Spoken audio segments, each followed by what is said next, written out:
बुद्धगी ओइबा वरी मतेक अमतंग लीदुना ताहनजगे चैनल असिबु नुसिबिदुना लाइक सब्सक्राइब अमसुंग शेयर तौबियु। मतम अमदा नुपा अमना बुद्धगी मनाक्ता लाक्लदुना वहांग अमा हंगखे, बुद्ध इबुंगो अइगी पुंसिसिबु करिगिदमक फंगक्लिबनो, सुख चाउख्रबा संसार सिदा अइगी ममनबु करिनो। नुपादुगी वातु ताबदा बुद्ध मोमोन नोई, अदुगा महाक्ना नुपादुदा लंगलप तौबा नुंग अमा पीरदुना हाइरई। चलू हाना मुक्तंग नंग नुंग असिगी ममन कयानु हाइबदु खंगदोक्लगा लाओ।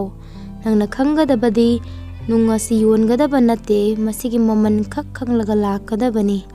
नुपादुना हैनौ योनबा नुपा अमगी मनाक्ता चंगलदुना नुंग असिगी ममन कयाम ओइरंगदगी हाइदुना हंगी।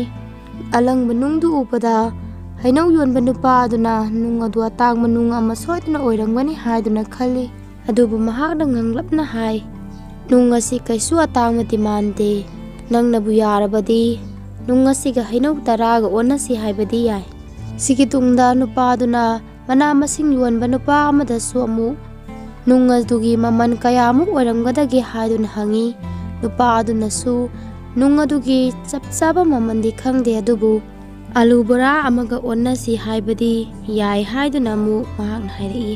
वादु तारबा मतुंगदा नुपादुना खल्ली, नुंग असिगी असेंगबा ममनदि सना साफम अमदा चंगदुना हंगलुबना हेना फगनी। सिखल्लदुना महाक्ना सना साफम दुकान अमदा लाई। महाक्ना दुकान मपु अदुगी मनाक तमना चंगसिल्लदुना नुंग असिगी ममन कया ओइगदगी हाइदुना हंगी। सना साबा दुकान अदुगी मपु अदुना नुंग अदुबु हेक उबा मतमदा नुंग असि अतांगबा नुंगनी हाइबदु खंगखि। हाइरिबा नुंग असिदि मराइबक फबा मी खक्तना फंगबनी। सिगी तुंगदा महाक्ना हाइरई, नंगी नुंगसि अइ लौरगे, मसि अइंगोंदा पिरमु, नुंग असिगी ममन ओइना अइ 10,000 पीरगे। नुपादुना नुंग अदुगी ममन खंगले खंदुना ममाय हंदुना बुद्धगी मनाक्ता चटलगे हाइदुना ओंथोरकपा मतमदा सना साबा दुकान अदुगी मिओय अदुना महाकपु खामलदुना हाइरई, गाइखो नंगी नुंग असिगिदमक अइ ममन ओइना 15,000 पीगे।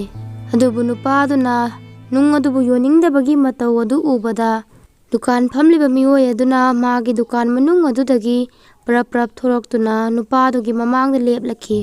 अदुगा हाइरई, नंगी नुंग असे अइंगोंदा पिरमलो, मसिगिदमक अइ लुपा लाख अमा पीरगे। दुकान फंबा मिओय अदुना हाइरिबा वादो अमता तादना नुपादु ममाय लैथोक्तुना अमुक्सु लाई। मतम अदुदा सनागी दुकान फंबा मिओय अदुना तुंगलोमदगी सुमना हाइरई, नंगी नुंगदु यामना तांगबा नुंग अमनी, नंगना हाइनिंगबा ममन कयानु हायु अइ पीगे। वादु तारुबा मतमदा नुपादु अंगकपा अमसुंग पाखतपा फाउखि। नुपादुना बुद्धगी मनाक ताना प्रप चलदुना बुद्धगी मखोंग कोना खुरुमलदुना नुंग अदुबु बुद्धदा पी। अदुगा वरी खुदिंगमक अदुसु महाक्ना तम्मी। नुपादुगी वादु तारबा मतुंगदा बुद्धना मोमोन नोक्लदुना हाइरई, हैनौ योनबा नुपाना हैनौ 10 पीगे हाय। मना मसिंग योनबा मिओय अदुना आलू बोरा अमगा ओनसि हाय। सना लुपा योनबा मिओय अदुना मु अतांगबा नुंगनी हाय। सिगी नुंग असिगी मगुन मखोइना खंगलिबा चांग अदुदा मखोइना ममन लेपनी। अइखोइगी पुंसिसिसु असिनी, मिओयबा खुदिंगमक अतांगबा नुंग अमममगुंबनी।